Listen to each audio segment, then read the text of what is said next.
ఉద్భవించడానికి సాగరగతమైనటువంటి లక్ష్మి దేనివల్ల ఉద్భవించింది అంటే ఇంద్రుడు జంబాసురుడు అనేటువంటి పని ఏంటి అని అడుగుతాడు పరమాత్మ లోపల ఉన్న శిశువుడు. అడిగేసరికి వీడు ఏం చెప్తాడు? లోపల ఉన్నవాడు ఇన్ని రోజులు నేను అవస్థపడ్డానయ్యా, బయటకు వెళ్ళిన తర్వాత ఇంకా నేను ఏ అవస్థ పడలేదు, ఏ పాపం నేను చేయలేదు. అందరూ మానవులలా కాకుండా నేను బయటకు వెళ్ళిన తర్వాత ధర్మ మార్గాన్ని నేను పట్టుకుంటాను, నిరంతరం నీ నామస్మరణని చేస్తాను అని చెప్పి వాగ్దానం చేశాడు.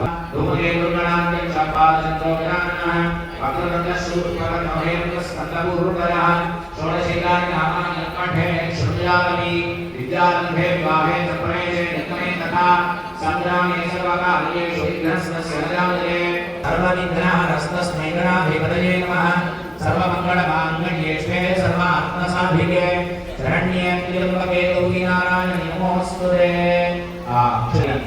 మీరు తీసుకున్నటువంటి అమ్మవారి పైన కొద్దిగా వేయండి. లక్ష్మీనారాయణాభ్యాం నమః, ఉమామహేశ్వరాభ్యాం నమః, వాణీ హిరణ్యగర్భాభ్యాం నమః, సచీపురంధరాభ్యాం నమః, అరుంధనీ వశిష్టాభ్యాం నమః, శ్రీ సీతారామాభ్యాం నమః, ఇష్టదేవతాభ్యో నమః. మీ ఇంటి దేవుడికి అమ్మకు నాన్నకు ఇక్కడ ఉండేటువంటి వినాయకుడికి నమస్కారాన్ని చేయండి. లక్ష్మీనారాయణాభ్యాం నమః, ఉమామహేశ్వరాభ్యాం నమః, వాణీ హిరణ్యగర్భాభ్యాం నమః, దేవతాభ్యో నమః, కులదేవతాభ్యో నమః, గ్రామదేవతాభ్యో నమః, స్థానదేవతాభ్యో నమః, వాస్తుదేవతాభ్యో నమః, మండపదేవతాభ్యో నమః. సర్వేభ్యో దేవేభ్యో సర్వేభ్యో బ్రాహ్మణేభ్యో మహాదేవేభ్యో నమో నమః. ఆత్మ ప్రాణాయామ ఒక కలశాన్ని ఇచ్చినారు. అందరూ పెడితే ఒక 3 సార్లు నీళ్ళు కట్టుకోండి. నీళ్ళని ఆత్మ్య ప్రాణాయామ కేశవాయ నమః, నారాయణాయ నమః, మాధవాయ నమః, గోవిందాయ నమః, విష్ణవే నమః, మధుసూదనాయ నమః, త్రివిక్రమాయ నమః, వామనాయ నమః, శ్రీధర సందర్శనాయ నమః, వాసుదేవాయ నమః, ప్రద్యుమ్నాయ నమః, అనిరుద్ధాయ నమః, పురుషోత్తమాయ నమః, అధోక్షజాయ నమః, ఉపేంద్రాయ నమః, హరయే నమః, శ్రీకృష్ణాయ నమః, శ్రీకృష్ణపరబ్రహ్మణే నమః. ఒకసారి భూమికి నమస్కారం చేయండి. పృథివ్యాః మేరుకృష్ణ ఋషి కూర్మో దేవత సుతలంఛన్నః ఆసనే యోగః అనంతాసనాయ నమః.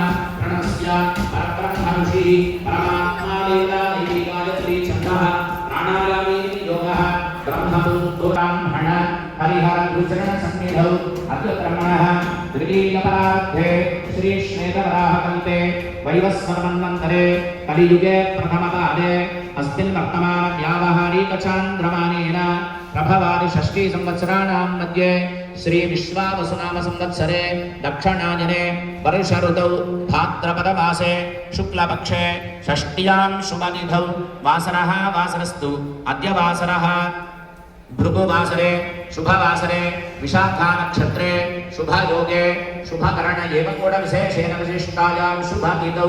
సంకల్పాన్ని అందరూ చెప్పండి. మమ అస్మాకం సహ కుటుంబానాం క్షేమ స్థైర్య ధైర్య విజయ అభయ ఆయుః ఆరోగ్య సిద్ధ్యర్థం ఆధ్యాత్మిక ఆదిభౌతిక ఆదిదైవిక తాపత్రయ నివారణ ద్వారా సంకల్పిత సర్వకార్యేషు సర్వవిధ ఆటంక నివారణ సిద్ధ్యర్థం గృహే వ్యాపారస్థలే దశవిధ లక్ష్మీ ప్రాప్త్యర్థం ప్రాప్త్యా లక్ష్మీ స్థిర నివాస ద్వారా పరీక్షాసు ఉత్తీర్ణత సిద్ధ్యర్థం విద్యా అభివృద్ధి అర్థం ఫల ప్రాప్త్యర్థం సర్వేషాం అన్యోన్యత ప్రీత్యర్థం మహాలక్ష్మి పరిపూర్ణ అనుగ్రహ కృపా కటాక్ష సిద్ధ్యర్థం గృహే కళ్యాణ పరం ద్రవ్యేణ లక్ష్మీ అష్టోత్తర శతనామ కుంకుమ అర్చనం అహం కరిష్యే. చేతిలో కొద్దిగా నీళ్ళని పోస్తాం. నిర్విఘ్నేన పరిసమాప్త్యర్థం మహాగణాధిపతి పూజాం కరిష్యే. కలశారాధనం కరిష్యే. ఒకసారి భూమికి నమస్కారం చేయండి. సముద్రవసనే దేవి పర్వతస్థన మండలే విష్ణుపత్ని నమస్తుభ్యం పాదస్పర్శం క్షమస్వమే. జాగ్రత్తగా కలశం పైన ఒక్కసారి చేయి పెట్టండి. ఓం కలశస్య ముఖే విష్ణుః కంఠే రుద్రసమాశ్రితః మూలే తత్ర స్థితో బ్రహ్మ మధ్యే మాగణాధిపా కుక్షౌ దుసాగరాः సర్వే సప్తద్వీపా వసుంధరా ఋగ్వేదోధారతుర్వేదస్సామవేదో అధర్వణవే కలశం పురమాశ్రితాः. అత్ర గాయత్రీ సావిత్రీ సరస్వతీ శాంతి పుష్టి తుష్టికరీ తథా ఆయాంతు దేవీ పూజార్థం దురిరక్షతికారకాः. గంగే చ యమునే చైవ గోదావరి సరస్వతి నర్మదే సింధు కావేరీ జలేస్మిన్ సన్నిధిం కురు. గంధము పసుపు కుంకుమం జాగ్రత్తగా ఉంచండి. కలశస్థితవర్ణాయ నమః. పూర్వే ఋగ్వేదాయ నమః. దక్షిణే యజుర్వేదాయ నమః. పశ్చిమే సామవేదాయ నమః. ఉత్తరే అధర్వవేదాయ నమః. మధ్యే అపాంపతయే మొదలైన ఆ కలశంలో వేసిన పుష్పాన్ని తీసుకొని మీ దగ్గర ఉండే పూజా ద్రవ్యాన్ని దేవం దేవీం ఆత్మాం సంప్రోక్ష్య అపవిత్ర పవిత్రో వా సర్వావస్థాంగతో వా యస్మరే పుండరీకాక్ష ప్రభాభ్యాం భద్రశ్రీః పుండరీకాక్ష పుండరీకాక్షాయ నమః. నిర్విఘ్న చేతిలో అక్షతలు తీసుకొని చెప్పండి. గజాననం భూత గణాధి సేవితం కపిత్థ జంబూ ఫలసార భక్షణం ఉమాసుతం శోక వినాశ కారకం నమామి విఘ్నేశ్వర పాద పంకజం.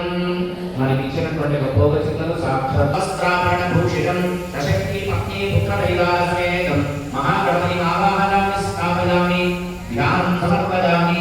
మళ్ళీ ఒకసారి అక్షతలు రత్న సింహాసనార్థం అక్షరాం సమర్పయామి. పుష్పంతో కొద్దిగా నీళ్ళని ఒక 3 సార్లు చిన్నగా పరోక్షంగా చల్లండి. పాదారవిందయోః పాద్యం సమర్పయామి. హస్తయోః అర్ఘ్యం సమర్పయామి. ముఖే ఆచమనీయం సమర్పయామి. స్నాపయామి. నమో ప్రాతపతయే నమో గణపతయే నమో ప్రమథపతయే నమస్తే అస్తు లంబోదరాయ ఏకదంతాయ విఘ్ననాశినే శివసుతాయ శ్రీవరదమూర్తయే నమః. అభిషేక స్నానం సమర్పయామి. అందరికి వస్త్రాన్ని ఇచ్చినారు. కొద్దిగా వస్త్రాన్ని వినాయకుడికి సమర్పించారు. గణపతి భోగమైన కొద్దిగా పసుపును వేయండి, కుంకుమ వేయండి. హరిద్రాచూర్ణం సమర్పయామి. కుంకుమాన్ని పటాస ద్రవ్యాన్ని సమర్పయామి. పుష్పాలు లేదా అక్షతలు గణపతికి సమర్పించండి. ఓం సుముఖాయ నమః. ఓం ఏకదంతాయ నమః. ఓం కపిలాయ నమః. ఓం గరగణకాయ నమః. ఓం లంబోదరాయ నమః. ఓం వికటాయ నమః. ఓం విఘ్నరాజాయ నమః. ఓం ధూమకేతవే నమః. ఓం గణాధ్యక్షాయ నమః. ఓం బాలచంద్రాయ నమః. ఓం గజాననాయ నమః. ఓం వక్రతుండాయ నమః. ఓం శూర్పకర్ణాయ నమః. ఓం హేరంగాయ నమః. ఓం స్కందపూర్వయాయ నమః. ఓం సర్వసిద్ధిప్రదాయకాయ నమః. మహాగణాధిపతయే నమః. నానావిధ పరిమళ పుష్పాక్షరాన్ని సమర్పయామి. అగరబత్తి ఇచ్చిన అందరికీ వెలిగించి ఒకసారి వినాయకుడికి చూపించారు. ఏ పాపాలు ఉన్నాయో ఆ పాపాలని పోగొట్టుకోవడానికి ఒక్కసారి మా నదిలో మునిగితే చాలు, స్నానం చేస్తే చాలు, మీ పాపాలని నేను స్వీకరిస్తాను. కానీ మనం నది దగ్గరికి వెళ్ళలేదు. ఓ సముద్రుడు పిలుస్తాడు. నదీనాం సాగరోదరి. అన్ని నదులన్నీ కలిసేది సముద్రంలో. ఒక్కసారైనా సముద్ర స్నానం చేస్తే చాలు, మనం చేసిన పాపాలని పోగాలి. అంటే సముద్ర స్నానం చేయడానికి మనకు అవకాశం లేదు, సమయం లేదు. పోనీ నదుల దగ్గరికి వెళ్ళకపోయినా పర్వతాలు ఉన్నాయి. పర్వత ప్రాంతాలన్నీ పిలుస్తుంటాయి మనకి. మన పర్వత ప్రాంతాల దర్శనం చేసుకోవడం కూడా మనకు వీలు. మరి ఎన్ని వీలు కాకపోయినా మనం చేసినటువంటి పాపం ప్రక్షాళన కావాలి అంటే ఏం చేయాలి అంటే ప్రతి ఇంట్లో ఒక కుమారి జన్మిస్తుంది. కన్యాదానం చేస్తాం. మనం చేసేటప్పుడు ఆ దృష్టి అంతా ఎక్కడ ఉంటుంది? ఆ కన్యాదాన ఫలితం మనకు రావాలంటే మన భారతదేశంలో ఎన్ని అరణ్యాలు ఉన్నాయో ఆ అరణ్యాలన్నీ పిలుస్తాయి. ఒక ఒక్క నైమిషారణ్యానికి మాత్రమే వెళ్ళాలని మన మనసులో ఉంటుంది. ఎన్ని నదులున్నా ఒక కాశీ నదికే వెళ్ళాలనుకుంటుంది, ఎన్ని పర్వత ప్రాంతాలున్నా ఒక బద్రీనాథుని దగ్గరికే వెళ్ళాలనుకుంటుంది. సరే, అక్కడికైనా మనం వెళ్ళి మనం చేసినటువంటి పాప ప్రక్షాళన మనం చేసుకుంటే మనకు అక్కడికి వెళ్ళే అవకాశం లేనప్పుడు అక్కడికి వెళ్ళి వచ్చిన తర్వాత మన మనస్సును నిశ్చయం చేసుకొని ధర్మమైన మార్గంలో మనం నడుస్తూ మళ్ళీ ఏనాటికి పాపాలు కనుక చేయకపోతే తల్లి గర్భంలో 9 నెలలు అవసరపడేటువంటి అవకాశం ఉంటుంది. మీకు అందరికీ తెలుసు, అందరూ తల్లులే కనుక 9 నెలలు ఎటువంటి బరువును మీరు మోస్తారు. తర్వాత ఆ శిశువు బయటకు రావడానికి మీరు ఎంత అవసరపడతారు. ఆ 9 రాత్రులు లోపల ఉండేటువంటి శిశువు ఒక పిండం తయారైన తర్వాత భగవంతుని గురించి తపస్సు చేస్తాడు. లోపల తపస్సు చేయగానే భగవంతుడు ప్రత్యక్షమైనాడు. లోపల తల్లి ప్రత్యక్షమై ఆ శిశువు భగవంతుడిని ప్రార్థన చేస్తాడు. ఎన్ని రోజులు ఈ చీకటిలోనే ఉండాలి, ఎన్ని రోజులు ఇదంతా మాంసంలోనే ఉండాలి.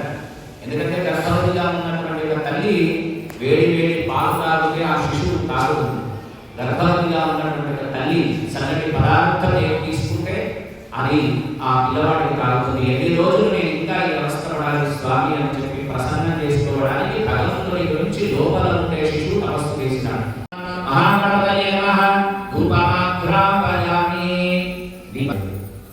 దీపం సందర్శయామి. అందరికి చక్కెర ఇచ్చినారు. వినాయకుడికి చక్కెరను ఆడిపోయాడు.